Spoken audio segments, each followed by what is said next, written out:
Ano ba yung mas gustong gusto ko? Yung kinakain yung bulaklak ko o yung labas-pasok ang tea sa aking bulaklak? Tinatanong sa atin ni Ryoken. Sasagutin natin yan. Kung interesado kang malaman, please keep on watching pa bago yan. Kung bago ka pa lang sa aking channel, please consider to like this video and subscribe my channel.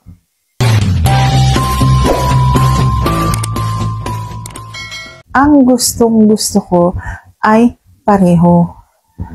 Kung pwede, hindi mawawala yung isa dun sa isa. Pwedeng mauna yung kinakain bago yung labas-pasok.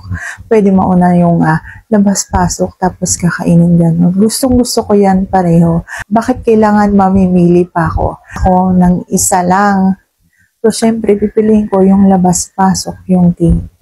Kung halimbawa, naaabot niya, nadadaanan niya, yung kiliti, yung nagpapasarap sa akin, pwede na yun. Gusto ko na yun. Okay? Pero sana, dapat dalawa. Wag isa lang.